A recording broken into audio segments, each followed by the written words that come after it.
I just wouldn't go put all your chips in that Nova basket. Chips, eggs, egg chips. It's actually pretty safe to put all your chips in the basket. Yeah, I don't think there's any problem with that. It's mostly when you put too many eggs in one basket that if you drop the basket. No, yeah, I'm pretty sure you it's chips. just I'm pretty pick sure the most chips crumble up within a basket. Like chips are. You're thinking potato chips? Yeah. I was thinking like poker chips, Oh. which in that case you have zero issue putting them all in one basket. Well, when if thinking someone Doritos. steals that basket, then you're out of all your poker chips. You're not allowed to steal poker It's like, chips. you diversify investments, you diversify your poker chip baskets. Yeah, I mixed metaphors. I'm just trying to redeem myself. You're right. Don't put all your eggs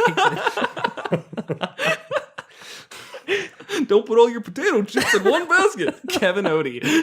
You heard it here first, folks. What? Well, if you have two baskets, you can share more easily. Welcome to Monsters and Multiclass, your weekly Dungeons and Dragons fix. I'm Kevin Odie. I'm Jared Bornagle. And I'm Will Meldy. And we'll be hanging out with you for the next hour to talk about anything and everything D&D related. This week, we're looking at the Paladin, Sorcerer multiclass, and then later on, the Shadar-Kai from Mordekainen's Tome of Bows. So pull up a chair and listen up.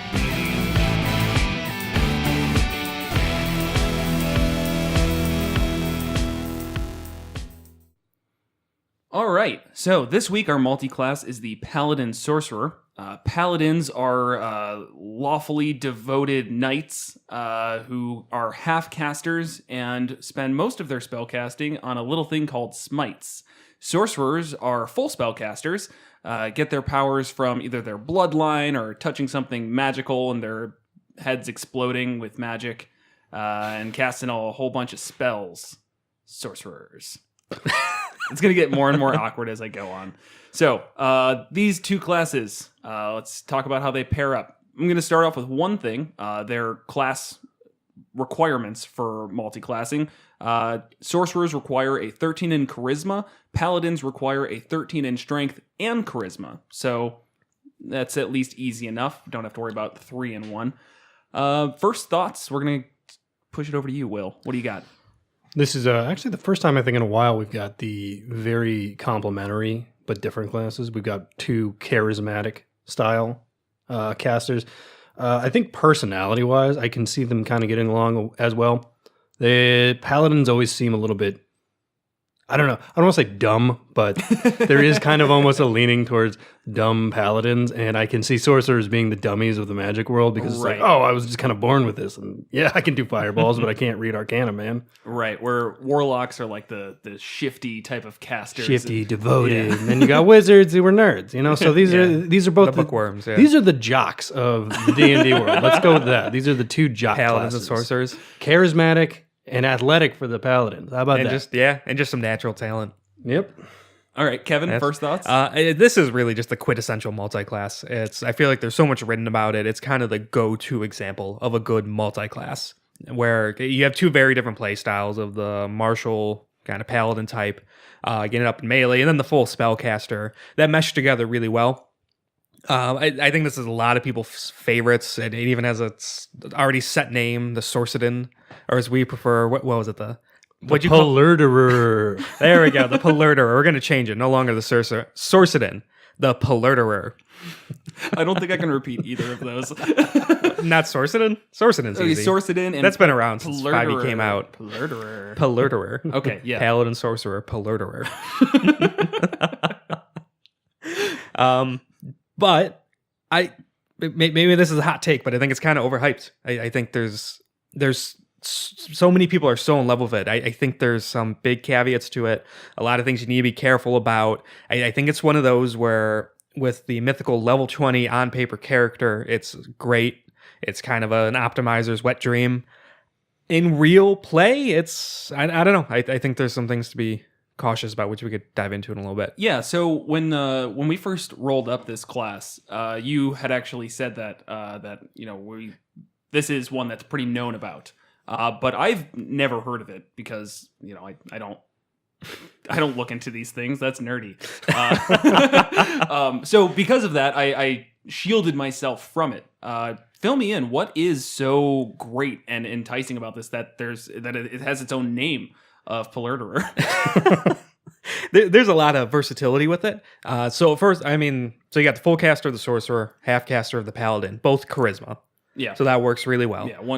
Yeah, that's probably the number one caveat of multi-classing with a martial and a spellcaster. Right. Is that different abilities that you got to focus on. Right. Okay. And then you could still also heavily focus on strength, and you could get good armor and good melee attacks, so you're not really suffering in that sense.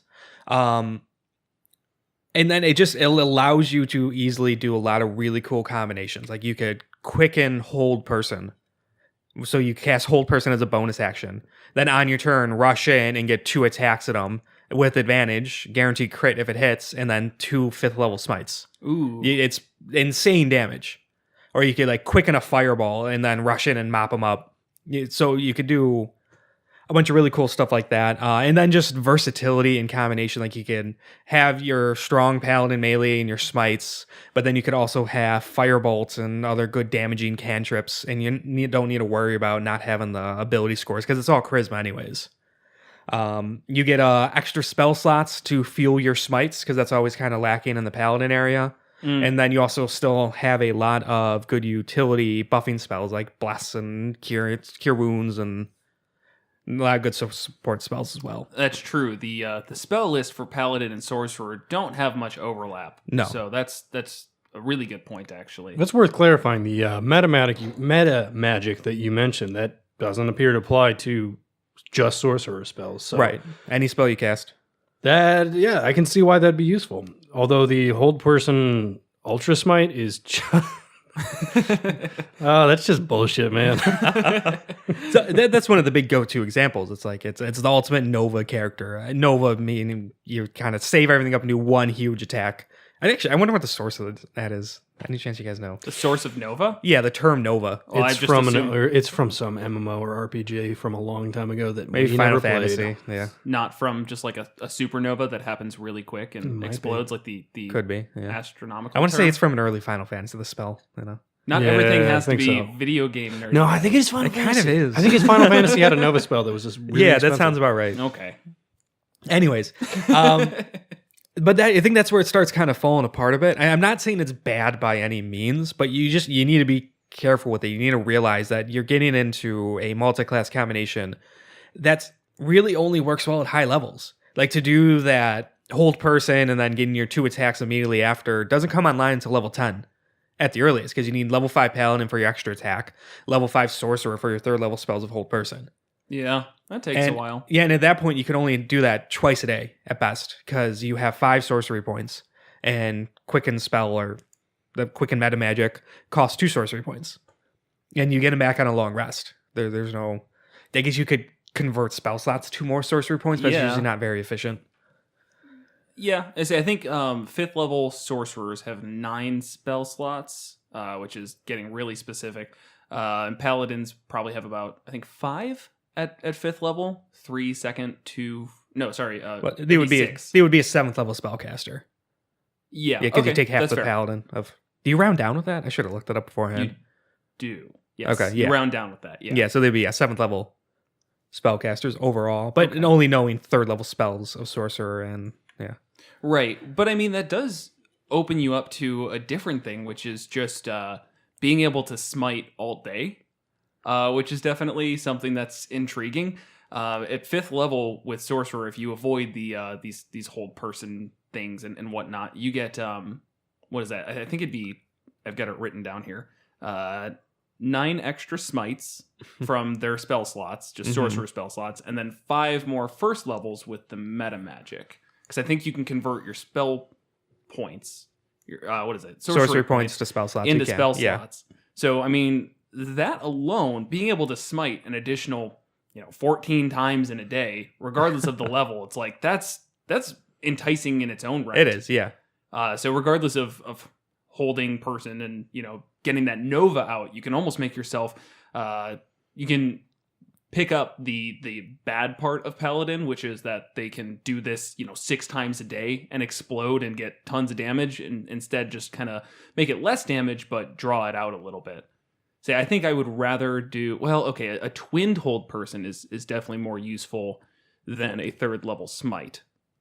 So if you're twinning it, You can twin hold person, right? Yeah, twin anything that targets one Right. Okay. person. So yeah, you could twin hold person. And that's definitely going to be cheaper than upcasting it. Oh yeah, Yeah, for sure. You could upcast and do more. Definitely. Or you could do 3 smites with that. So what I'm looking at though is there's not a whole. This is good for this particular class. There's not a whole lot you're losing out if you skip out on paladin levels. Yes. So you can just you could chase this like smite monster thing ridiculously easily, and you're not really giving up anything. No, I mean, paladins scale linearly really well, but they're also very front loaded. Where you start off, you're getting a fighting style, you get smite at level 2, you get your subclass at 3rd, everything kind of gets it around there. And from there, I mean, you get a lot of good stuff, but if you're not chasing that in particular and you're just trying to be a smite monster, which I'm going to stick with that, you can definitely make yourself a big old smite monster with this and also have great spell casting. I mean, you're not taking that away at all. If you're mostly sorcerer, now you've got heavy armor, you've got a really good weapon attack. I mean, that alone is actually really pretty good to go after instead of trying to do like a 5-5 split or 10-10, whatever. You're missing extra attack though. Right. But then you could get the booming blade and green flame blade cantrips. Are those sorcerer? I'm pretty sure you could get him as sorcerer. You could get him as wizard, and usually whatever you could get as wizard, you could get as sorcerer. But that, I mean, it doesn't fully cover the way you're missing from extra attack. Right. But it gets you pretty close. Yeah, sorcerer. Sorcerer, warlock, and wizard for booming blade and green. But the nice thing about paladins having multiple attacks is that they can then smite a second time. Right. I mean, that's really what it comes down to. So Right. I think it's probably important to get to at least level 5 in paladin, but then you're missing out at 6th level your aura, which lets you give your charisma modifier for all of your saving throws, Which and is everyone really within awesome. you 10 Yeah, 10 but throws. that's like your friends. If you're going this, you're going the Nova character, and you don't have friends. It's not just your friends though; it's you, You too. too. you Yeah. and your friends. But like this, So if you this have- seems, I think this is perfect for a glass cannon covered in plate armor. So it's not a glass cannon at all. It's a No, yeah. It's just a cannon. just a regular cannon, I guess. Yeah. Yeah, so the additional spell slots and all that's really great. How you're not losing much. Like I just feel like there's so much of a big focus on that big Nova thing of you could hold person and attack in the same turn, and it's like I wouldn't build your entire character around doing that. I think you'll find it falls flat a lot because it's one save. Mm-hmm. They pass and that's it. Or you can only do it twice a day early on, and then as you get higher, you can do more. But a lot of people don't play higher levels anyways. Yeah, and I think people get really focused on the idea of like this one specific combination works super well. Right. Where in D&D, you're better off being able to do 10 things kind of well, better than one thing extremely well. Because if your entire party's relying on you to do this really weird combo, or not super weird, but this really powerful combo, and then some part of it fails, maybe you're restrained and you can't move, so it's totally pointless to hold anybody. I mean, there's just so many things that can shut down your character. Exactly. That it's better to just have consistency over this explosion. Yeah, for sure. Yeah, it's if you do one thing so well where it trivializes an encounter where you do it, you're just asking the DM to counter it. To shut you down. Yeah, because all of a sudden then anything really strong that you would use this on now has legendary resistance, and they can just ignore it 3 times. Right. And now it's just a matter of like, I don't know. It comes down to like if they do something to hold the paladin or the Palerderer. Now it's like, okay, we need to focus all of our resources on getting our paladin back because they need to do the actual damage. Otherwise, we're all just sitting back here and kind of poking in comparison because the DM has now scaled the combat to this massive damage. Sorry, output. kids, you're doing 150 damage a round at level 10. Yeah, no, I'm going to scale that up. Keep it up or you're going to die. Right. Also, this guy's immune to paralysis. So Yeah. Which a lot of these stronger monsters are. yeah, anything that's not, and also it's hold person. It's not hold everything. Monster. You're right. you know? You're right. Yeah. That is Yeah, so later on they'll get hold monster. But 5th that's, level? I'm pretty sure it's It's a 5th fifth level. level spell. Yeah. Yeah, that sounds right. So you need to be level What's- 9 in Sorcerer to get that. I'm almost positive that. Yeah, level 9 you Yeah. get 5th level spells as a full caster.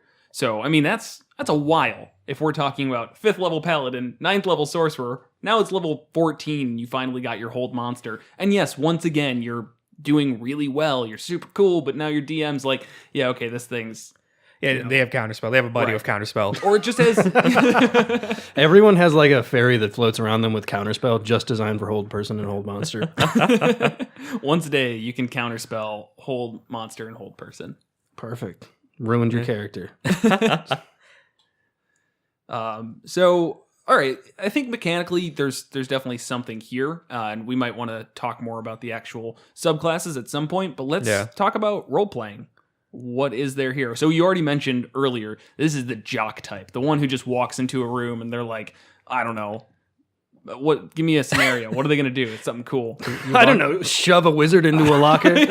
Thank you. I've never been a bully where I know you grew up to that. So. Yeah, no. Slap the lunch tray out of the warlock's hand. Oh man. Say something to the barbarian that he doesn't get, but everybody in the room starts giggling. Like that idiot didn't get it. He thought it was a compliment. I'm glad I turned it over to you. I figured that would work. I was a huge bully in RPG school. All right, so yeah, I mean that's the one possibility is they're playing the person who's a little bit forceful with their personality, and that's, I mean, high charisma. It's partially what it means, not always to the detriment of those around them, but it could be. But talking more about like their, let's say, origin story. So yeah, like let's zoom all the way back to kind of imagine this origin story. When I see this kind of combination, I don't think like a ruffian on the streets, or, oh, my parents abandoned me, or I'm some kind of weird orphan. I see this guy coming from a bloodline of sorts. Okay. Family of very wealthy, high-ranking military generals and storm sorcerers, for instance. Okay. And this is almost the path that they didn't necessarily choose. This is the kind of combination. You mentioned the Nova. This is like reverse meta in a way, but if I was a military general in Faerun, I would be like, you know what? Let's focus and reward polluterers. If you're a polluter, if you roll polluter, your Novas are going to be just decimating enemy lines. Right. So those are the highest ranking in my military. So I can see that being a lineage of absolute power, like almost a certain type of knight is built around this polluterer concept. We're sticking to that so hard. I appreciate it. It's just me. Polluterer. Okay, yeah, I like that. That's one good way to start. I think what I was thinking kind of on could go on top of that is the draconic bloodline. There's a lot of times I see the dragonborn paladins, and that's kind of just an easy one. That's like, if you're dragonborn, you obviously have some dragon blood, and that's kind of the point of them, right? Right. So you take that, mix that with draconic bloodline. Once again, I think we've talked about draconic bloodline before. It's like kind of cool, but overall not the best subclass in the world. So mechanically speaking, meh. I'd say mechanically it's very solid. If you're just a spellcaster. Less so for this one. Yeah. A big thing is that if you're doing 'cause- cantrips all the time, it's great, but this one might not be doing cantrips. all the time. and then a lot of it's like boosting up your armor and stuff, which you're probably going to be. In heavy armor or something. Right? Yeah, as long as you start Go Paladin first, you but- should already have heavy armor. Yeah, so I mean, I just think that, playing up that bloodline thing where you come from a very strong metallic dragon bloodline and you're just, that's it. I mean, you're a knight for metallic dragons. You've got your sorcery abilities from draconic bloodline. You've got your order of devotion or whatever you're devoted to. Right. And that just works really easily. And that's, I guess, kind of throwing in race, too, for the Dragonborn. But Yeah. I think that'd be cool. And you get wings at 14th level. Woo.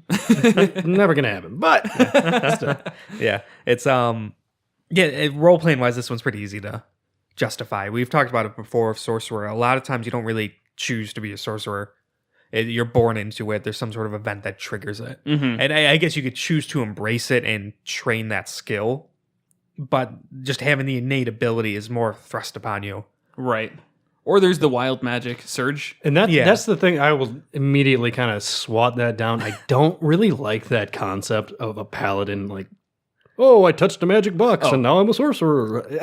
Yeah. I mean, yeah. I'm not saying you can't do it. There's no reason you can't do it. But there's It's just so many ways that you can work it into your backstory without it Yeah. needing to be this I see this as a very deliberate multi-class. Right. I think the best time for a wild magic surge is when you get about 6 or 7 levels into something and then you realize you want to be sorcerer, and it's like way too dumb to just say like, and then their innate powers were unlocked and they've been a divine soul the entire time. It's like, meh, kind of boring. But, if you touch a box. There could be an event that you're writing an event into the campaign that triggers that.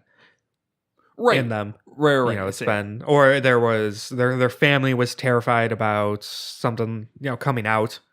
And so they worked with a wizard to kind of dampen their powers, and that those defenses fell apart because of something that happened. These all sound lame. It's so lame. I don't want to be a lame. dick, but it's I've seen that like 900 times. I've seen it in anime. I've seen it in superhero movies. I've seen it in children's movies. I've seen it in grown-up movies. So what? We're playing D&D. It's your chance to be able to play that character. It's not just watching it on screen or reading it in a book for the 100th time. It's true. Your story. You get to do it how you want. I don't think a single person here has ever made a legitimately new idea for a character. Oh man, no, it's tough. And when you do, you end up looking stupider than if you just steal something from a recent movie.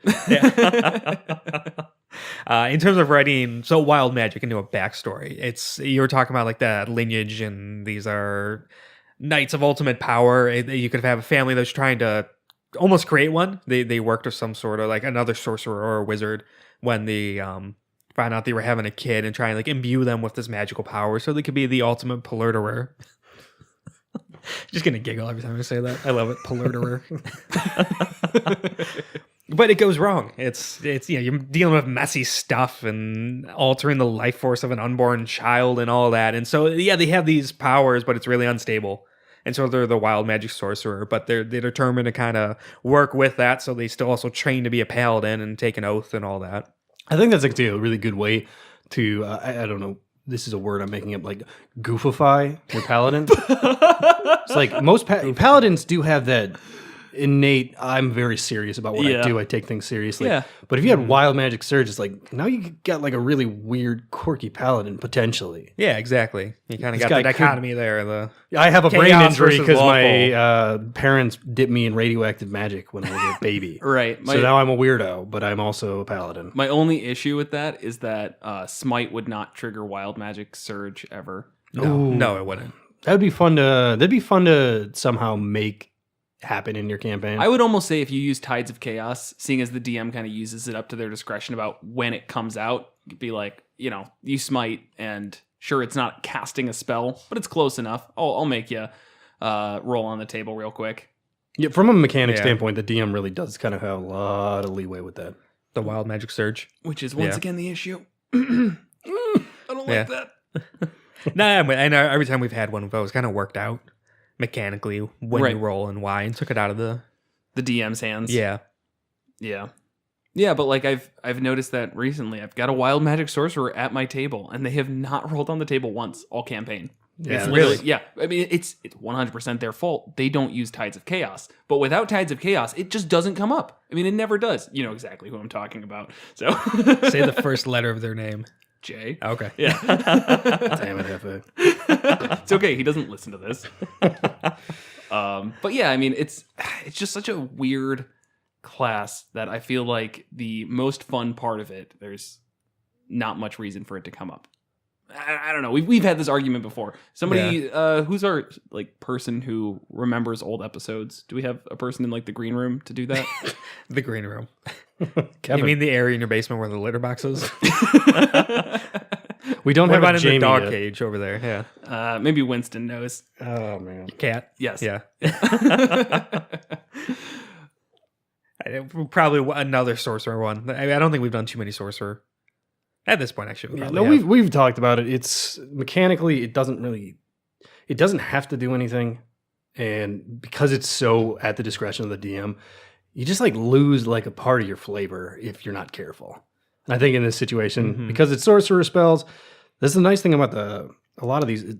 It combines well, and you can do paladin stuff with sorcerer stuff and vice versa. Right. That one is you've got to do sorcerer stuff to blow up your wild magic. Yeah, that's true. Yeah, wild magic only has the possibility of triggering on a first level or higher sorcerer spell, not cantrips, not paladin spells. Yeah, so I guess it would be pretty limited. I just like the flavor of it. Yeah, it would be cool to just homebrew it a bit and say it has a chance off of a smite. Yeah. Whenever you smite, roll that d20, and on a 1 it happens. I feel like that's what we always come down to when somebody's playing a Wild Magic Surge. Homebrew it's like we something. make some homebrew thing up for that specific instance. That which actually is could fine. be a full blown like homebrew character is the Wild Magic Paladin because you create your own table of smite outcomes. Oh, okay. When your That could be smite cool. blows up, it's such a different concept than when you Right. do sorcerer stuff. Oath of Chaos. The Oath of Chaos. I Yeah. love it. Yeah, It's actually yeah. a really good idea. Yeah. Somebody write that down. Oh, are we gonna get into homebrewing now, guys? Hell yeah. I don't know. Yeah, Oath of Chaos, that's hilarious. And I like where that's going. That's probably a better idea than trying to mash this up with a multi-class. That's fair. So if any of our listeners want to make the Oath of Chaos, make it. We'll tell you it sucks, and to go back to the drawing board and work with you on making it not. Yeah, so suck. we're really harsh about homebrews with when it comes to characters. For the next minute, every attack you make is a smite. I think God. to pull back from really harsh on homebrews, I'd say that everybody should be harsh on homebrews because like real material that is made is play tested by lots and lots of people. It is reviewed by lots and lots of people. And if you are just trying to throw something together with zero feedback from anyone else and then going, what do you mean it's overpowered? You know, your head's up your own ass. And that's my extreme take of the day. But because of that, I like looking at homebrew and giving people very constructive feedback. It's not bad right out the gate. It's just, it takes playtesting, Right. which is hard to get. Yeah, it's hard to It's hard to I ultimately end up with a character concept that balances with the rest of the party. Right. Or I've seen kind of a reaction to that going too far in the other direction. People are really well aware that it's easy to make an overpowered homebrew character, so they underpower it, and then you're looking at it, it's like you're just gonna be bored as crap playing this. It's Right. it gives you nothing. I'll say my number one problem with people homebrewing is you need to pay attention to the existing class if you're making a subclass. I Yes. see people ignore the fact that at 14th level you get a ribbon ability and then they put in some extremely powerful thing at 14th level and it's Right. like, whoa, okay, this is now way better than anything else. But also at 6th level you gave them a ribbon ability when normally that should be their best thing. Like you just gotta make sure those things are lining up. Right. That's one really small thing. Yeah. No, it's true though. It's really by ribbon ability, in case anyone's not aware, it means kind of a non-combat ability. Usually more adds flavor to the character in the subclass or class. And Timeless Body as a monk is one of them. I think the biggest one would be Thieves' Cant. A lot of people get confused. Like, why is this a thing? It's just a ribbon ability. Rogues can read this secret hobo language. It's just for flavor. Don't freak out, man. Yeah. We gave you real stuff too. That's the ribbon ability doesn't replace something else. Of course, it's the rogue getting upset that they get Thieves' Cant. I should get more attacks. No, stop. I also get expertise at this level. What do you mean? It's not enough. Yeah, so with the ribbon ability, they're deliberately given at certain levels with different classes and subclasses to keep the power level kind of the same throughout, so you don't necessarily have a class that's blowing all these other classes away at level 6, and then at level 14 it's super weak. They're kind of balanced in that way. Right. And so because of that, Wizards of the Coast already did the hard work for you, which is, trying to figure out what those levels are where you get these big TikToks. Yeah. Always refer to them. TikToks. Yeah, TikToks. Tick's like not a big one. Talk is like the punchy one, like the big ability. I have never heard It's a thing. Yeah. Yeah, but it's like Not so much in tabletop RPGs. Sorry, that's unrelated. But yeah, like if you were to make a cleric subclass as a homebrewer, there's very clearly a formula Yeah. to use. At level 2, level 2 you get a level 1, and that gives you usually some sort of bonus proficiency of some kind, either in skills or heavy or medium armor. Not medium armor, heavy armor and some weapons. Level 2 you get another divine. You get your channel divinity. Channel divinity, that's it. Right. Yeah. Then I know like at level 8 you either get a boost to your melee attacks or your cleric cantrips. It's You know there's a what? ribbon ability at some point in there. It's follow that. Side note, the cleric 8th level ability is not melee attacks, it's weapon attacks. Oh, okay. Which is going to be talked about at a cleric time, not in a paladin sorcerer no, one. yeah. But Coming up here, yeah. But You're right, it is weapon attacks. It's important to consider. Yeah. Crossbows work. Okay. That could be cool. Yeah. Anyway, another podcast. Yeah. Paladin Sorcerer. Let's do some actual looking at the subclasses. All right. Spoiler alert: this isn't really a big deal. Isn't like it doesn't matter. What Paladins, they get their last thing that you're going to be able to chase after realistically at 7th level. None of it's game changing. No, the Sacred then it's Oath features- 15th level. 15th level is the next thing after 7. That's not true. 11th level is when they get their improved Divine Smites, which are just really good. You do 1d8 Radiant for the Paladin. Oh no, I meant subclasses though. Oh, We're not talking just sorry. subclasses. It doesn't really matter. Gotcha. After 7th level, and this stuff, you're just gonna probably want a decent channel divinity.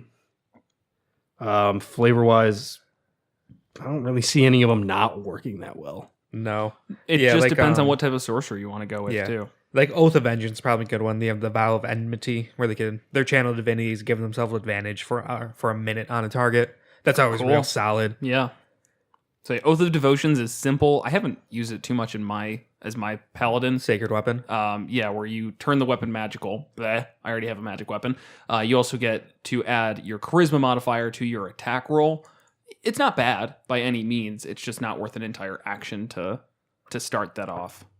Yeah, it is a full action, isn't it? Yeah. Yeah. So that's always been my hang up on it. It's like, am I really going to use an entire action to just like missing out on 2 attacks just so that my attacks later have a +3 to hit? And Yeah. It's kind of more like if you have a second gearing to up. prepare. Yeah. But Gearing then, up for that epic battle, like I'm- turn on the weapon. but I'm an Asimir. So I have my other thing, which lets me sprout wings for a minute and do an extra my level in radiant damage. Isn't that an action too? Yeah. So I'm saying if I have All a right, choice- round 1, turn on my sword. Round 2, turn on my wings. Round 3, oh, you got him, didn't you? Right. And that was kind of how I wanted to make the character. But that's, besides the point. You do need to just be careful with the channel divinities because recognizing that they're an entire action to cast almost every single time in this makes some of them not as worth just swinging that big old sword. Yeah. Vow of Enmity is a bonus action. Oh, For that's worth. can I dip into... Multi-class within the The Paladin multiclass. That's a good one. I think the only one that doesn't work, I don't think Oathbreaker should generally be allowed at the table. You have to have a special campaign to be Oathbreaker friendly. Yeah, or a really kind of solid concept. I'm playing in this evil paladin, but they're going to work with the party because of X, Y, and Z. You want to be careful about But this. if But you it look is at very the 7th clearly- level ability, you realize there probably should be something going on for this to really work. Can you Aura talk of about Hate. it? Yeah, Aura of Hate. You turn all the fiends and undead within 10 feet of you into more powerful versions of themselves. They get a bonus to melee weapon damage rolls equal to the charisma modifier of the paladin, and they benefit within 10 feet. Like, how many times do you have a horde of fiends and undead following your paladin around? Necromancer? Yeah, if they're friends with the necromancer, yeah. So you do But have to yeah, set it's that one always up. on. Ooh, that's good. Did Yeah, we you do the can't- Paladin Wizard yet? No, I don't think so. Oh, Blizzard? Somebody keep that in mind. Stop making up names. sorry. No, Blizzard's too good. We need we need something on the line of the Paladin. Larmadin? Wallerden. Regardless, if you were doing Necromancer Paladin, that could work. Okay, So- but Wait a second. let's Yeah, move on. you're getting Let's move on. attacked by zombies that aren't your friend as the Oathbreaker, and then they're it's- hitting it's- harder. 'cause It's of- always on. It's Yeah. you can't switch it off. You can't pick and choose. Well, then you would just use your channel divinity to control the dead. Yeah, I say that's clearly how it's meant to be paired. Okay, no, but it's the more I yeah. look at this, though, you're right. This doesn't really feel like a PC. Yeah, and it And wasn't it's- meant to be. yeah. It was in the DMG. Right. Or they're like, Right. this would be a really cool bad guy. And, exactly. Yeah. we started making it and realized that it'd be super dumb to make it a PC. So here, use it as a bad guy. Yep. On the sorcerer side, shadow magic actually has a cool combination. That it's kind of going back to like the original Hexblade with the warlock. Eyes of the Dark, you could cast darkness and still see in it if you use sorcery points. Ooh. And then if you're a paladin, you actually I guess you can't really quicken it, can you? Quicken what? The Well, I say so darkness. So if you spend 2 sorcery points to cast darkness, you could then see in the darkness. Okay. And then I was thinking if that was your bonus action, then you could run in and then get advantage on all your attacks on the same turn without giving everybody a chance to flee out of it. but So- I don't think you could quicken it. It says that you can cast it by spending 2 sorcery points. I don't see why you wouldn't be able to use meta magic on it. Yeah. It's when you cast Oh, a or sorcerer expending a spell. I misread it. Okay. When you reach 3rd level in this class, you learn the darkness spell, which doesn't count against your number of sorcerer spells known. In addition, you could cast it by spending 2 sorcery points or by expending a spell slot. If you cast their sorcery points, you can see through the darkness created by the spell. Yeah, I mean, I'd say you could quicken yeah, that. okay. But then if you're that level 10 where you get the extra attack and all that, it's Yeah, and that's a hard combo to that's- play, yeah, but it that's does 4 out work. of your 5 sorcery points. Yeah, but now you have advantage on everybody. Yeah. For a turn. Till they move. And then you get reactions. Yeah. Yeah, if they're stuck in the darkness, it's a great combo. But the DM, yeah. it's like, oh, they leave. It's like, oh, damn it. For what it's worth, reading through Quicken spell, when you cast a spell that has a casting time of 1 action, you can spend 2 sorcery points to change the casting time to 1 bonus action for this casting. Right. Seeing as there's no limit to the amount of sorcery points you can use in one go or anything, you can't, Right. like you can use it from 2 different spots. Then you're using 4 sorcery points in 1 turn to pull off that combo, Right. which at low levels is a lot. Yeah. But I don't see anything against it. You're still casting it. It's still a spell with a casting time of 1 action. Just the way you're casting it isn't through your spell slots. Right. So just some Sure. clarification Okay. on that. So that could work. But again, 4 points for 1 combo. It's pretty good though, giving yourself advantage on every attack Right. in there. But then possibly screwing over your party. Who cares about your Yeah. party? Yeah, this Actually, is no, it would doesn't, cancel man. out, actually. Like, so if everybody was in darkness, so and your right. party, like your party member is blinded, so they would get disadvantage, but then the person they're attacking is blinded. So then they attack on them would have advantage. Right. So it actually cancels. Well, lucky for me, I only travel with Drow. So I don't know. The Drow Can they see? No, they can't see through magical darkness. I know don't think so. warlocks can get this ability as well Oh, for Yeah. I only travel with warlocks. yeah. An entire party of devil sight warlocks. Well, that didn't work. Well, yeah, that's a raining good in combo, and the average rest of class. the subclass actually continues to be semi worthwhile as well. Yeah. What else about it? Hound of Ill Omen. Anybody who pays way too much attention will realize this was actually ripped directly out of the Hexblade UA. Yeah, I remember that. They replaced it with a. Anyone who pays way too much attention, all of us, yeah, all we of pay us, way yeah. too much attention. It was a weird one. It didn't really fit with the Hexblade. They replaced No. it with a few different things, but essentially you summon a spectral direwolf and can command it. It costs 3 sorcery points. And Again, a bonus action. it's a bonus action. Yeah, it's Whatever. not bad. Whatever, man. We got plenty. This is a really good burn class. You get a free direwolf out of a bonus action. Right. And now you can hunt this guy down. The biggest thing, and I think this is what's going to be really important for this Nova combo, is they get disadvantage on their spell saves. When you say, hey, Hound of Ill Omen, you're targeting this big bad guy. He's now at disadvantage for your whole persons or whatever. Yeah. Or any other spell. Which, we talked about earlier, like, they're just going to burn their legendary reactions, which isn't a bad thing. I mean, Right. if you spend all of your time going, hey, I got disadvantage on this guy, so I'm going to keep casting spells on him, force him to use those legendary reactions, then, somebody else could have other stuff. I don't know. Regardless, you got to burn those legendary resistances. There's never a bad time to do that. Right. Definitely, yeah. Yeah, then there's the question, though. There's the choosing when to use it. As the DM, you know what they're casting and how detrimental it will be if you allow this to land. Does the Kevin. monster know it? How do you play that? I'm telling you, man, this combo, now I'm starting to remember why I kind of heard of the Sorcerer before. Paladin. Everyone in Paladin. Faerun knows about this Nova combo. Wait, so the I'm big sorry. bad I'm guy- gonna completely cut you off. You said Sorcerer? Yeah, that was the original. Could you roll it back? We're now doing the Palarderer. Okay. Yeah, good. there you go. So everybody in Faerun knows what a Palarderer is. And the you. boss is going to know, oh yeah, I got to legendarily resist that or it's going to do like 900 damage. So yeah, this is one exception where the DM doesn't have to worry about metagaming. Okay. So, jokes aside, Yeah. how would you actually play it? I would definitely legendary resist the Palarderer. I think that's something in general that just, up to DM discretion and Yeah. whatnot. If somebody is specifically casting the same spell on you, like multiple times in a row, and you succeed on it one time, use your legendary resistance another time, by that point, you're probably, as one of these big bad evil guys with legendary resistances, know what you're actually going to be fighting here. So if somebody's casting that spell, then yeah, you're gonna use your resistance because fuck that paladin, Right. Polurderer. Polluter. But I mean, even Just just rolls in off the general, tongue. like you try to cast Disintegrate on a dragon. Is the dragon going to know that it's Disintegrate? Will it know to use its legendary resistance? Does it just always burn all three as fast as it can?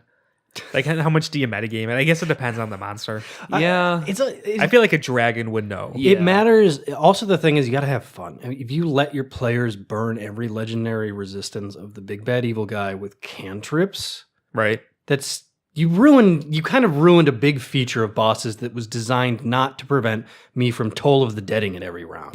It was designed to prevent you from disintegrating the dragon on the first round. Right. So yeah, I think that's one of those times you can metagame and you don't have to worry. Does the dragon understand what a polluter is? Yeah, I mean, I think it's just a matter of like these spells are real things in this world where they're going to know that the cleric who, I don't know, only takes a second, and I don't know if there's any type of specific components with Toll the Dead, but they ring a little bell. It's like, okay, I know when they ring a little bell, that means the big bell's gonna come and drop on my head. So that's not too bad. I'll wait for the ice storm. That's gonna be a real pain in the ass. It's just little stuff like that. Where if you're dealing with something that's intelligent, I don't see why it wouldn't be able to burn those. That means there are Xanathars to go into detail, if you recall, about identifying a spell. Yes. Where I was just pulling it up. To do so, a character can use the reaction to identify a spell as it's being cast, or they can use an action on the turn to identify a spell by its effect after it's cast. If the character perceives the casting, the spell effect, or both, the character can make an intelligence or counter check with the reaction or action. The DC equals 15 plus the spell's level. If they cast them, yeah. Yeah, I think You know it is. The other thing is when this happens is like the legendary resistance happens after they fail, and then they choose to pass. correct. Right. So, like mechanically, that's the thing. If you're trying to put mechanics to this, it doesn't really make sense. It's like they're splitting the timelines. Like, oh, they get to look at both ones. Like that one, I got disintegrated. Yeah, I'm gonna go with the other timeline where I didn't. Yeah, And you just keep fracturing it. It kind of is There's like thousands of universes with disintegrated dragons. on the first turns.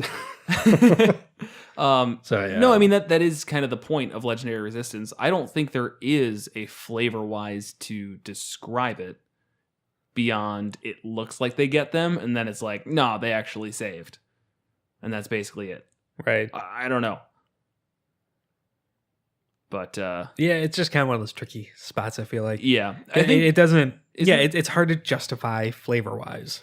isn't it's there just kinda- something in Xanathars about how if it's on your spell list, you like get advantage on being able to identify it, or you like automatically know, or is that something we did homebrew? Because I like If the that. spell is cast as a class spell and the character is a member of that class, the check is made with advantage. Okay. Yeah, that's good. I like that part too. Mhm. Now, it's pretty limited that you're going to be. That's just a really specific time. You're casting a spell on somebody who's a part of the exact same spell list as what you're doing, unless it's a spell that's on like 30 spell lists, in which case I guess it's not that bad. But now you Right. have to know, is it on their class? Like, oh, they're a 19th level cleric. Great. Let me look through what a 19th level cleric should know. That's, Well, kind it's of just as long exhausting. as it's on a cleric. I don't think level has to do with it. No, I get that. I'm just sure that's regardless. You have to know if it's a cleric spell. I guess you're saying that it would be a cleric spell because the cleric is casting it. But what if a wizard is casting it and it's actually on the cleric spell list as well? Then you have to know that spell is on the cleric spell list. Right. Point is, it gets a little That's like my least bloated. favorite. That's my least favorite debate at the table. Like, do I know that spell? No. Why? Flavor reasons. I don't know. Yeah, I don't know, man. That's basically what I'm saying. Is it just feels a little bit bloated to just start trying to nitpick like that. If it's a vampire lord, he got this far for a goddamn reason. So he Right. knows that the disintegrate is the disintegrate, and he's going to use his legendary resistance against that when he fails. And that's it. Yeah. If you, No, that's fair. if you have issues, you can send that to monstersandmulticlass@gmail.com. Yeah, Twitter. Make it public. Oh, We'll interact yeah, with you're you. right, Yeah, you're do it right. on Twitter. What are you talking about? No, we're kind I of think old that's the school. first The time we fax ever- number is going to be 216. It's facts. 900 pages of hate mail. Hey, actually, legendary. Oh, son of a bitch! Just turn it off. We don't need the facts. Do we have anything more we want to talk about the Paladin Sorcerer? Quickly on the sorcerers, Yeah. things that don't really work well. The Divine Soul, a big thing that you get is access to spells you're already getting access to as a paladin. Yeah, That's probably the bigger thing. but flavor-wise, it's really good. It makes sense. Especially if you play an Awesomeer Paladin. Oh, that's so edgy. So you know how right now I'm dipping into Fighter? Guys, Yeah. I'm also dipping into Divine Soul Sorcerer. Oh man, I don't like that at all. 3-tiered multi-classes, here we come. Boo. Yeah, so I like Shadow the best. Shadow's cool. That's by far the best as far as I'm concerned. Yeah, I don't think it has anything that really steps on the other one. Draconic Bloodline, cool, maybe not particularly great. Its main thing, I feel like, is its armor, and, you know, okay, you're wearing armor. It's not a big deal. Yeah, pick and choose. This is subclass really doesn't matter here. Yeah. All right. Yeah. Kevin, anything else about this multi-class? About the Paladin? Palerderer. No, I don't think so. Okay. Yeah, overall it's really solid. Like I said, there was I think a couple things overhyped, which we already discussed, but by no means is that saying this is bad. This is a very solid multi-class and an awesome way to play the Gish characters. Right. What it's called, the melee spellcaster. Right. Yeah. It's a very solid way to do it, very versatile way to do it. I just wouldn't go put all your chips in that Nova basket. Chips? Eggs? Egg chips? It's actually pretty safe to put all your chips in the basket. Yeah, I don't think there's any problem with that. It's mostly when you put too many eggs in one basket that if you drop the basket. No, yeah, I'm sure it's you chips. just I'm pretty pick sure the most chips crumble up within a basket. Like chips are. You're thinking potato chips? Yeah. I was thinking like poker chips, Oh. which in that case you have zero issue putting them all in one basket. was Well, when thinking someone Doritos. steals that basket, then you're out of all your poker chips. You're not allowed to steal poker It's like, chips. you diversify investments, you diversify your poker chip basket. Yeah, I mixed metaphors. I'm just trying to redeem myself. You're right. Don't put all your eggs in. Don't put all your potato chips in one basket. Kevin Odie. You heard it here first, folks. What? Well, if you have two baskets, you can share more easily. We're a positive friend first podcast. All right. Yeah, don't put all your eggs in the Nova basket. There you Okay, go. there we go. Heard it here second. Right. So, before we move on into our monster of the week, I'll do our usual self-promotion. If you are not yet, follow us on Twitter. That is monsters_multi. Subscribe to us wherever you can listen to us. And, I don't know, just send us positive words because we're all so empty on the inside. Probably from years of Will's bullying. Nerd. All right. So, Swap out. Give me a red ale. I'll show you a swing state. no, dude. No, it's not an option. I'm not asking. I'm telling you. I know you bought these for me, but nah. You go give me a basket. You'll give me some fucking chips. I'll fucking show you how I feel about this shit. gonna put all my Fucking loser. chips in one basket, man. It's absolutely ridiculous. Kevin, you fucking dummy. This week, our monster is the Shadar-Kai, or better stated, the Shadar-Kai? There's multiple. Shadar-Kais? I don't know how you pluralize that. So these beings are ancient elves, kind of rejected from the elf bloodline, and now serve the Raven Queen and do her bidding. So we've got 3 different monsters here, stat blocks I'll call them. Gloomweaver, the Shadow Dancer, and the Soul Mongerer. So let's get into it. What's cool? Nobody has anything? Okay. They're super edgy. They're super edgy. That's the first thing Their that comes art's to really mind. cool. Anything associated with the Raven Queen instantly goes to extreme edge. So that was the best part about this. They've got an entire section in the in Mordekainen's Tome of Foes. Yes, I got that right. First try. And there's like 4 or 5 pages, maybe less, but there's like 2 paragraphs about the Shadar-Kai. They're really not that important. It just gave a bunch of history on the Raven Queen and the Shadowfell, which is all extremely cool, but just the first thing that comes to mind is like, yeah, really edgy. Really, really edgy. Right. Yeah, the Raven Queen being, I'm not going to say the ruler of the Shadowfell, but a powerful entity in the Shadowfell. It kind of says she's the queen of the Of Shadowfell, but it also yeah. says that she's not like one specific physical entity. She's the amalgamation of memories, and her physical form is billions of ravens. So I like, missed that paragraph. Okay. That sounds kind of important. They weren't. It's not gotta blatant go rewrite like an that. encounter. That's one way of viewing it. It's very vague, Right. and she's not exactly a concrete entity. Right. Right. But yeah, her whole history is its own thing that we'll leave for the more lore-specific D&D podcasts, not us. But these actual things and how you would use them in your campaign is definitely going to be the important part. So from what I could gather, there are very few reasons you will ever fight the Shadar-Kai.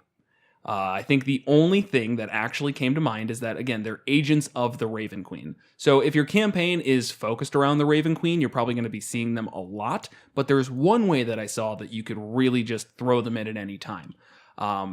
The Raven Queen's big goal and reason why she would send these things out are to gather objects and fragments of memories, because she's a hoarder of these weird things. And these, Shadar-Kai, are the ones she sends to do that.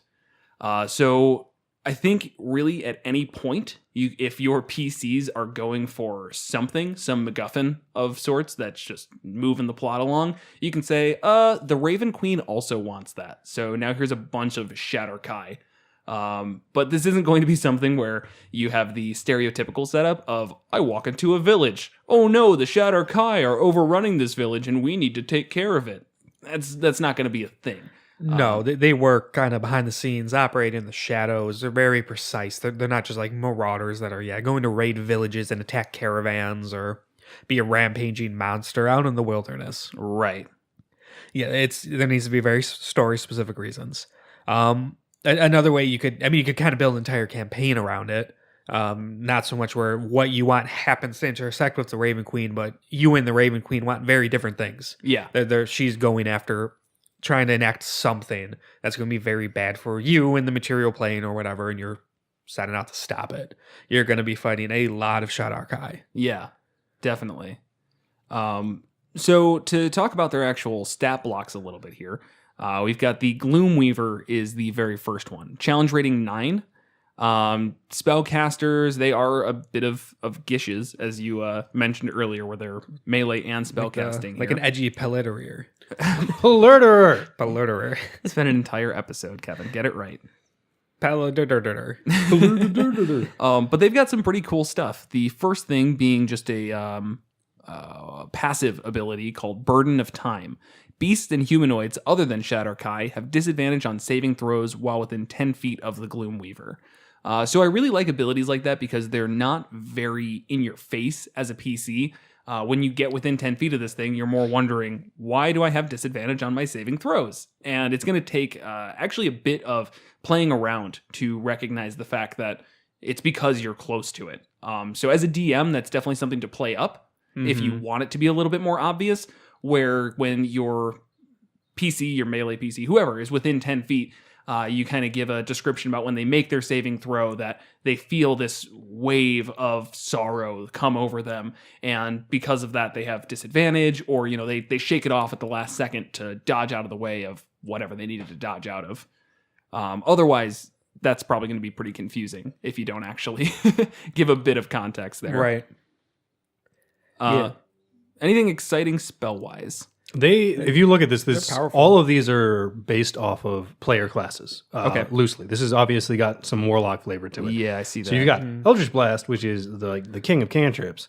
So they can definitely keep your party at bay for a little while. And they're 12th level spellcasters. Yeah. So 3 beams, each one of +4 bonus to damage with their Eldritch Blast. That's really solid. They even gave them some Eldritch Invocations. Oh, wow. Basically, the Agonizing Blast. Misty which Escape. adds your charisma, and they have +4 charisma, yeah. Yeah. Yeah, and if you look at their spell slots, they also rip this straight off of Warlocks. Yeah. They have 3 5th level spell slots. That's how Warlocks work.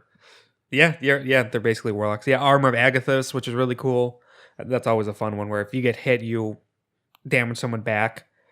Yeah, it's 10 hit points. As long as those last, you have a frost shield that does equal damage to however much damage they do or whatever. Or, no, it's At It's fifth not- level, I no. think it's No, no, no. 25, right? So what happens is you have a pool of temp HP. Anytime you get hit by that, they take that max amount of damage Yeah. after a dexterity saving throw. If you cast it at 5th level, it would be I 25. don't think there's a save. Well, we can hover right over it and find out. Thank you, D&D Beyond. They should sponsor Yeah, there's no us. save. No Yeah. save. Okay. Yeah, I have a clip brought up. So yeah, you're casting it at 5th level. You've So got it's 25 temp yeah. HP. If somebody does 5 damage to you, they take 25, and you still have 20 left. And until, if you have even 1 HP left, it's still doing 25. This was a big time that made me squirm while watching Critical Role. It's the very first time they cast Armor of Agathis. They did what you said, which was reflecting damage. So they Yeah. did 9, and it did 9 back. And I'm No. like, that's not how this works, as the episode was recorded Well, 2 years ago. This is great. As a player character, a lot of the time the DM will just like, oh, he doesn't attack you. Sucks to be you. Or he hits you with arrows from his floor. Right. But with this, like your players are going to have to run up and try and hit him, and they're going to have to learn that I'm going to take 25 damage every time I hit him until we get that thing down. Yeah, that's a great Right. time to have the Plurderer to just Nova that damage out. 'cause Yeah. otherwise, you're just doing Suck it poke down, for yeah. a little bit. Right. Best way to handle that for sure. It It has a lot of innate darkness, spellcasting, too. Yeah, invisibility, fear, hypnotic pattern. I love hypnotic pattern. We know, Kevin. I very good know. one. Yeah, and is that even on the warlock list? It is. Okay. So is Witch Bolt. Don't Everyone's favorite. cast Witch Bolt ever, ever, ever, ever. Why do you hate Witch Bolt It's so much? just so bad. It is. It's the damage is not. Okay, you It know looks that. like I a know. friggin' typo. It's like, how did you scale that so poorly? Yeah, so the issue with Witch Bolt, to go over that, is it's a action to cast. You do 1d12 damage, lightning damage, but then you have to hold it as your action to do another 1d12 every single turn against one target. So it's as good as a cantrip, basically. And it's got some of the best flavor in the game. It's like a forced lightning type thing. Right.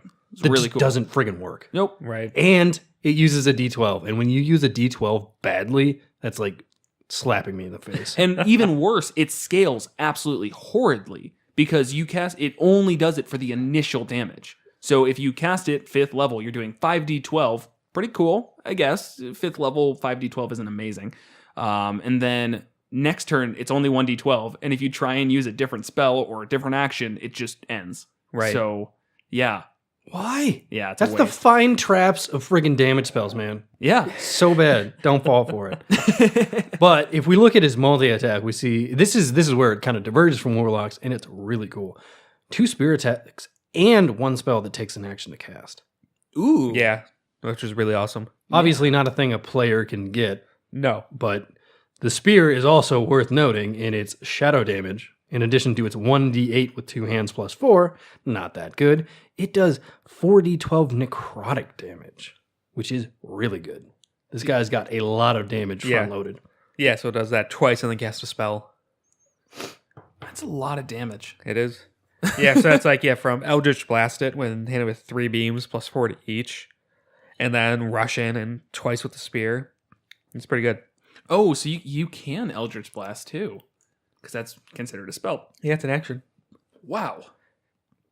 This is a lot of damage. It is, yeah.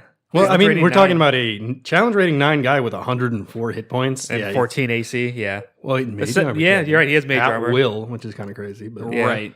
I mean, honestly, there's zero reason not to have this thing already have mage armor up. Right. Shit, I just But- realized something. All of its innate spellcasting, they stole this from the invocations too. Oh, really? Arcane Oh, Eye, Arcane Mage Eye, Armor, Mage Speak Armor. with Dead, yeah, and there's all. Those are at will totally right. invocations. They stole all this from the warlock spell list and gave him a crazy spear. Well, it's does it say what level spellcaster it is? 12th level. Okay, yeah. So this is kind of in line with the 12th level warlock. Yeah, I think this is a 12th level warlock with a weird multi attack. Yeah. Yeah. With a Magic cool- Spear, pretty much. And all right, so I want to get this out of the way. I was thinking about this. So I kill Mr. Gloomweaver because he's only got 104 hit points, and we've got the Plurderer. What happens to his Shadow Spear? I It's- didn't see that. Was that addressed in the chapter? No, it wasn't at all. I would treat it like a normal spear. I think it's the Gloomweaver wielding it gives it shadow damage. It's Yeah, no, I That's how it personally usually lean towards goes, that, yeah. but this is one of those exceptions where it's not clear. A lot of things, it's like, oh, it's a giant poison monster, so his melee attacks have poison to it. This one, is it his spear? Is it the Gloomweaver? I think if It's you the wanted Gloom to, Weaver. though, I But- wouldn't want to open up that can of worms. Yeah, There's that's a lot the of stuff like reason this. that this is a problem. It's like you kill like 3 Gloomweavers, you've now got the most powerful spears in the friggin' game. Like adding 4d12 necrotic damage to each attack with that spear is insane for a player character. there's always the fun of making that not as much damage. Yeah, because you're not as tuned with the Shadow Realm or Yeah, something. exactly. Easy stuff like that. Where now it's 1d12 necrotic damage, which is a lot, but if we're talking about something that can kill a challenge rating 9, and potentially with others, if we look at these other two peeps here, then, it's not out of the realm of possibility. Honestly, it might be almost underpowered with only 1d12, depending on the magic items you have by then. Yeah. Yeah, that's true. I'm afraid to set the precedent of, oh yeah, you could always pick up their weapons and it will have the same property they've been attacking you with. There's a lot of really powerful quote unquote weapons out there where it's more just kind of the innate ability of the monster. You're the DM, man. This is the first example where it looks more like the weapon than necessarily the person. But Yeah. I get why you don't want to open the can of worms. But regardless, you just, if somebody next time they're like, oh, well, his fire sword did this much damage, and you're like, well, it's because it's what he did to it. Yeah. Then what's a player gonna do if they really throw a fit over that and they don't realize that you're just trying to give them a good game? Right. I'm not withholding magic items because I want you guys to have a bad time. It's because if I give you this at full strength, you're going to roll through every combat and then be like, why did we show up? It's every DM's job to make it a certain level of challenging. So if as a player you don't understand that, Yeah, no, fuck off. Give me better back bring Black snacks. Razor. You're not getting Black Razor. For context there, it wasn't given ever.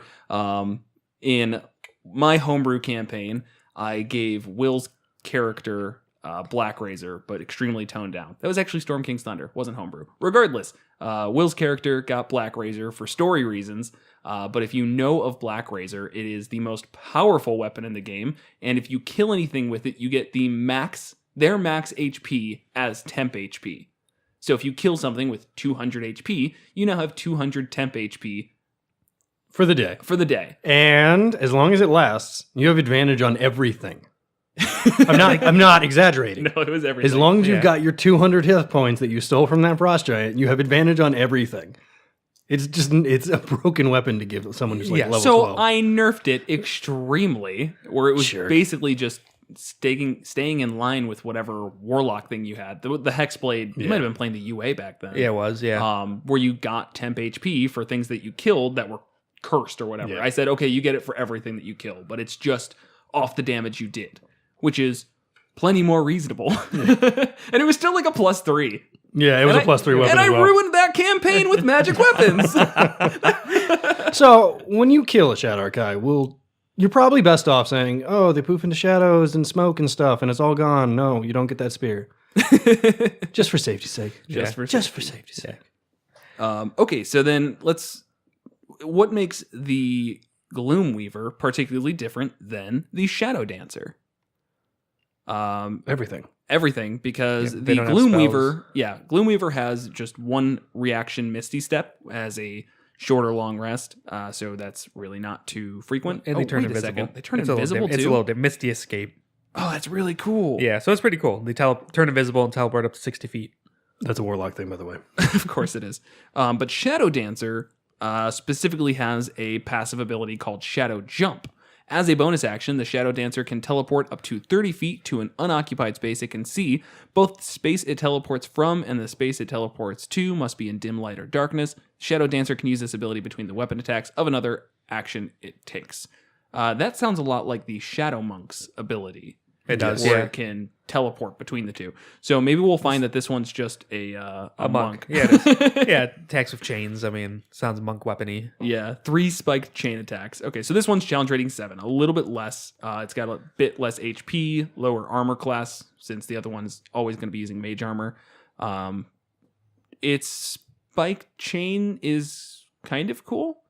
I think it's super cool. Okay, so what makes it super cool? That it grapples and prones? It's a spiked chain. It's Oh. cool. I use a sword. I use a spear. I use a spiked chain. Wow, that guy's way cooler than those other 2 dweebs. But yeah, you get your 3 choices of quote unquote chain effects. And they're all pretty cool. So one is the target is grappled, DC 14 to get out if it's medium or smaller, and it's restrained, so it makes it actually worthwhile to grapple. The other one's target is knocked prone, and the last one is the target takes 4d10 necrotic damage. That sounds a lot like the Flind, how it had its 3 different effects with its flails. Right. Only you can choose, and you still get 3 attacks. So if you want, you can attack 3 different people and grapple them all, can't you? No, you can only grapple one at a time. Okay, it does say that. Can't grapple another target. But you can knock him prone. Now you got advantage and beat you with a chain that now has necrotic damage attached to it.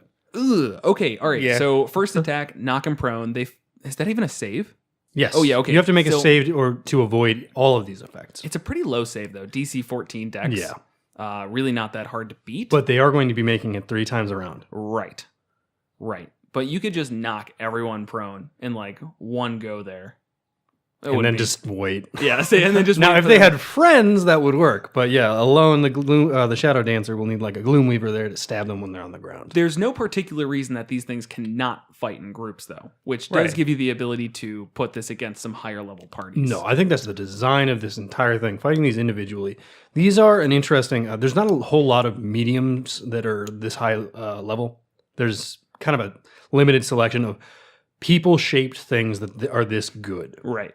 And this is like throwing almost PCs at your PCs of equal level. Mm-hmm. And they scale well and they're balanced well, so they team up really, really well.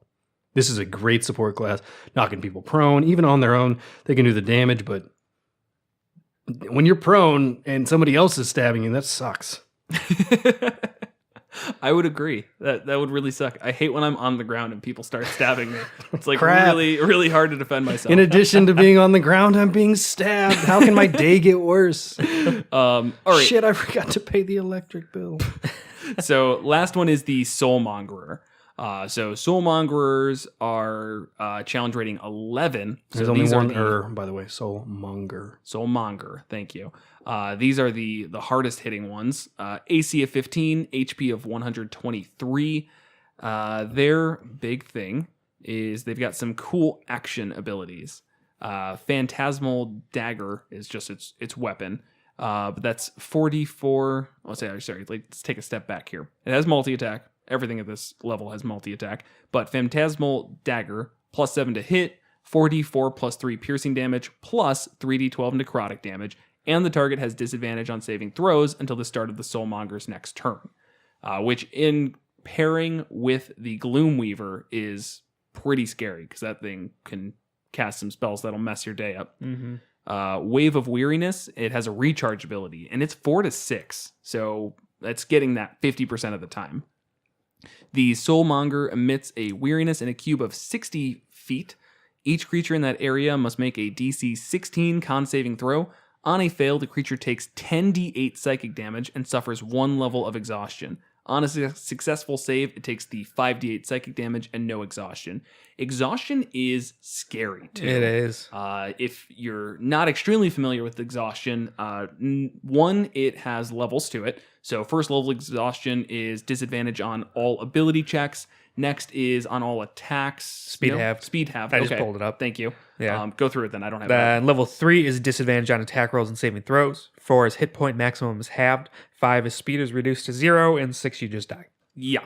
So it's getting that ability half the time. DC 16 con saving throw is not bad compared to a DC 14 like we saw before. Right. So you got a good chance of failing that. And, once you get to that 3, you now have disadvantage on all of them, so it's even harder to pass it. That can mess up a party, especially with the 60-foot cube. You can hit everybody. Right. And then the Soul or Shadow Weaver, giving the burden of time, the disadvantage on the saving throw. Oh, right. So that has to be 2 separate attacks. No, burden of beasts and humanoids other than the Shadar-Kai have disadvantage on saving throws within 10 feet of the Gloom Weaver. So put those right next to each other. You're right. And just have them stand behind it. Because when you do a cube, if it originates on you, you're the face of a cube. And so then it projects outward. So then just have the Gloom Weaver stand behind them. Yeah. And they won't get hit in that. Oh, all right. That's pretty good. Yeah, but Wave of Weariness is kind of crazy. That makes these things very, very interesting. That's a lot of damage. Even if you pass 5d8 psychic damage for I mean, yeah, and it recharges on a 4, 5, or 6 at the beginning of every turn. So yeah, like I said, 50% of the time. Then just throwing in the exhaustion. Like you don't see many abilities that give exhaustion. No, but when you do, they're bad. Yeah. Especially when they're ones that you can give it so easily and readily. A lot of times they'll have it where if you succeed on the save once, then from then on you're immune to that portion of it to Right. avoid the fact that 6 of these and you literally just die. But honestly, I couldn't imagine. If you get taking hit by 6 of these and you're 60 still fine, I don't even know what to tell you, man. Yeah, Right. Because nothing is, as a PC, resistant to psychic damage. But one level of exhaustion, especially at the start of an adventuring day, is a very bad start. yeah. And all right, you remember what we were just talking about? Black Razor. Does anybody remember where Black Razor's from? White Blue Mountain. No, the Raven Queen. He's from the Raven Queen's realm. Oh. All those weird weapons. That's the way the Hexblade works. Soul Thirst gives you basically Black Razor's most powerful ability. Yep. Nerfed. Nerfed. Yeah, for challenge rating 11. When the Soulmonger reduces a creature to 0 HP, the Soulmonger can gain temp HP equal to half the creature's HP max. While the Soulmonger has temp HP from its ability, it has advantage on attack rolls. This is so when somebody goes down in a battle, it's bad, but it's generally you can deal with it. And generally, when you're that far into the battle, you've worn the enemy down or you've killed some mobs, and you just get them back up and you can finish the fight. Right. Now, when this kind of thing happens, the Gnolls also have a thing where it just kind of it's like a chain explosion of failure. As soon as somebody goes down, now this thing just got tougher. It's probably healed all the damage you've done to it. Your friend's dead, and everything's about to get worse for you. Yeah, it's basically the form number 2 of a bad guy. Yeah, and as soon as your friend is dead, you're like, crap. And it's not like when you like, oh, we got through the first wave. Good, we're all still fine. It's like, oh, our friend died. Oh my god, it looks even angrier. So Yeah. and it That's has a some. cool one. It has more innate spellcasting, which you're probably not going to use like the cantrips too much. Poison spray is meh. Yeah, it's not bad. But bestow curse, chain lightning is fantastic. Phantasmal killer is good. Finger of Death is also good. I didn't mention it because I don't know what it is. It's a 7th level spell though.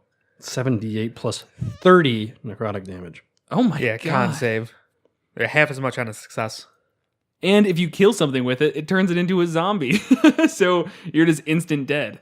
Which is horrible. It's like, oh, our friend died. Oh, crap, he's a zombie. Oh, and the person who killed him is now at full health and has advantage for the rest of the day. Yeah. Then just go home. Just be like, all right, I'll work for the Shadow Queen. Call the Nagpas in. We give up. Right? Ooh, which actually is important to mention because the Raven Queen is what makes the Nagpas. There's a small paragraph about it and how they were created. They tried to basically screw over the Raven Queen, and she found them out when they were all wizards. There were 13 wizards, and got really pissed, as the Raven Queen does, and turned them all into Nagpas. Yeah, and the Nagpa is, of course, our recurring villain in Monsters and Multiclass. That was an earlier one. That was back in November, so it was probably 6th or 7th episode. We shoehorned it as our Thanksgiving episode. Yeah, that was really lucky. But we now know a lot more about the Nagpas, and we have more things to throw at you from the Shadow Realm. I really appreciate this chapter because I was From the Shadow Realm? Yeah, the Shadow Realm. It's is this Yu-Gi-Oh now? Are you gonna banish me to the Shadow Realm? That's where you go when you lose the duel to the Nagpas. But yeah, Shadowfell now has the flavor. You've got all 3 of these things. I don't know what the combined challenge rating is, but it's high. If you fight 3 at once, 7, 9, and 11. That's a individually. lot. So yeah, that's tough. Yeah, you add them up, and then there's the modifier because it's 3 things. Right. And as before, there's 0 reason for the man. These things are so cold and ruthless too. Ooh. Oh, okay. Sorry, things just came to me. None of these things can die.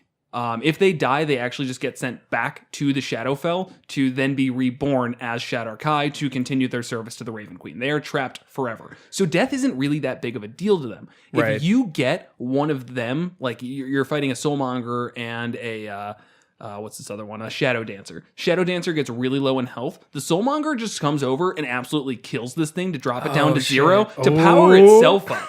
Oh, There's no man. reason not to. I mean, yeah, it's, that sounds very in line with flavor. right. That's awesome. Oh man, if I you like do that. that, the PCs will be like, "What?" Which is a great moment to have because, especially if you have experienced PCs, it's kind of hard to get them really like shocked. That's a perfect. That's a perfect move. I love it.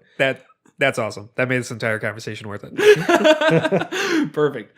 I am definitely adding them to the multi-class arena. These things are tough. It'd be fun to fight. Yeah, one of each. Yeah. Yeah. Oh yeah.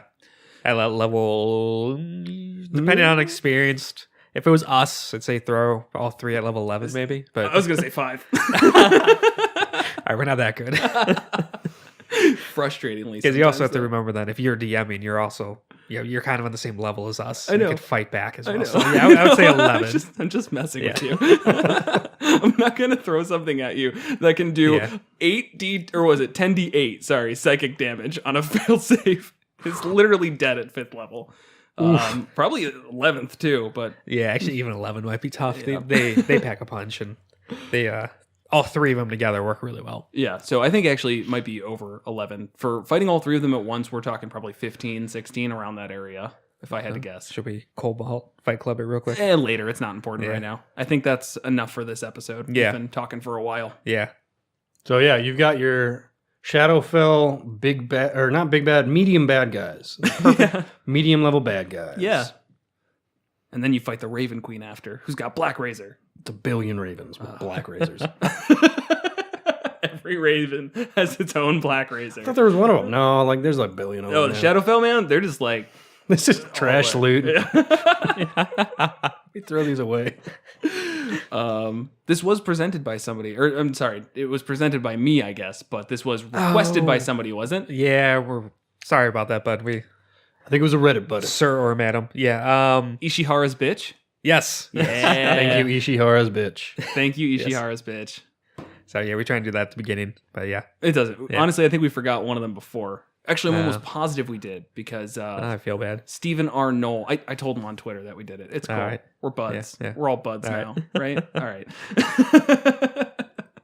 We also made fun of his name for like a while in one. It's because Made fun of the Noel wrong Hill, word. Noel. Yeah. Yeah, and he was requesting something with dealing with Knowles. Yep, So he was, Lucrata. Yep. yeah. All right. It's not important. Enough of this. We really do appreciate the fan suggestions and We've got a recommendations. ton Yeah. right now in our backlog, but can always take on more Yeah. because that's the point of a backlog. So if you Yes. do have anything that you want to see us talk about, just let us know through Twitter or Gmail, whatever. I already said them all. So Or if you find us on one of our Reddit posts. yeah, or show fax, up on fax D&D. machine again. D&D I'll next have that month set up as well. next week. All right. Can't get our website, but he's got the fax machine. No, we'll just go to Morse code through. I'm drawing a complete blank on. Holy crap! The old school communicate, like it's used in Telegram? wartime.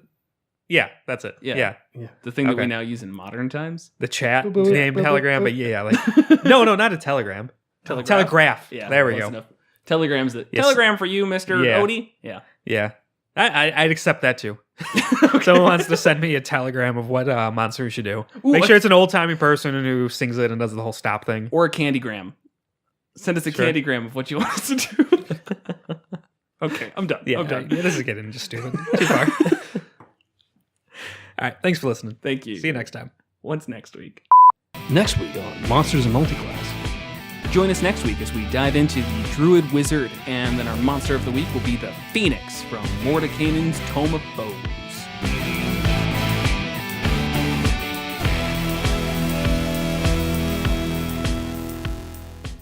Gloomweaver. Oh, Gloomweaver. What's the